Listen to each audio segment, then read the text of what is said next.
India کی جنوبی ریاست کیرالہ سے تعلق رکھنے والے ایک ٹرانسجینڈر جوڑے جن کی حمل کی تصاویر دنیا بھر میں خبروں کا حصہ بنی نے اپنے بچے کی پیدائش کی خبر دی۔ اس جوڑے نے 1.5 سال قبل جب بچہ پیدا کرنے کا فیصلہ کیا تو دونوں اپنی اپنی جنس کی تبدیلی کے مختلف مراحل پر تھے۔ اس کے بعد انہوں نے ڈاکٹر کے مشورے پر اپنی ہارمون تھراپی روک دی تھی۔ ضیاء نے کہا کہ ٹرانسجینڈر کمیونٹی بہت خوش ہے، تاہم ٹرانسجینڈر کمیونٹی کے اندر اور باہر ایسے لوگ بھی ہیں جو فرسودہ تصورات میں یقین رکھتے ہیں۔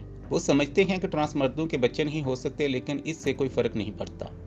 ضیاء ایک لڑکے کے طور پر پیدا ہوئے، لیکن انہوں نے ماں کہلانے کا انتخاب کیا، جبکہ زہد لڑکی پیدا ہوئے لیکن اب خود کو مرد کہلوانا پسند کرتے ہیں۔ ان دونوں کی ملاقات 3 سال قبل ریاست کے ضلع کوزی کوڈ میں ہوئی تھی۔ 1.5 سال قبل ہم نے بچہ پیدا کرنے کا فیصلہ کیا۔ زہد کی بیضہ دانی اور بچہ دانی کو نہیں ہٹایا گیا کیونکہ وہ ٹیسٹوسٹیرون ہارمونل تھراپی سے گزر رہے تھے، جبکہ ضیاء اپنی پسند کی جنس کے لیے ہارمون تھراپی سے گزر رہی تھیں۔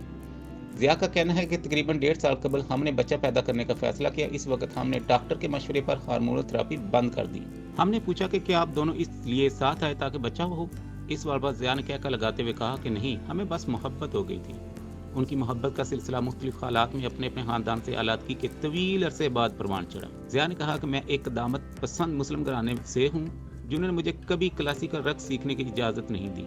وہ اتنے پرانے خیال کے تھے کہ انہوں نے میرے بال کاٹ دیے تاکہ میں رقص نہ کر سکوں۔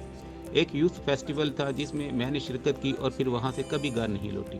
زہد کی کہانی بھی کچھ اس قسم کی ہے۔ ان کا تعلق ایک مسیح گھرانے سے ہے۔ جب زہد نے اپنے والدین کو حمل کے بارے میں بتایا تو ان کا رویہ مثبت۔ وہ زہد کی حمل کے دوران مدد کرنے لگے۔ ایک بار حمل کا دور ختم ہو جانے کے بعد وہ جنسی ہارمون تھراپی دوبارہ شروع کر سکتے ہیں اور اپنی خواہشات کو پورا کر سکتے ہیں۔ جب تک بیضہ دانی اور رحم کو نہیں ہٹا دیا جاتا تو 40 سال کی عمر تک کوئی مسئلہ نہیں ہوتا۔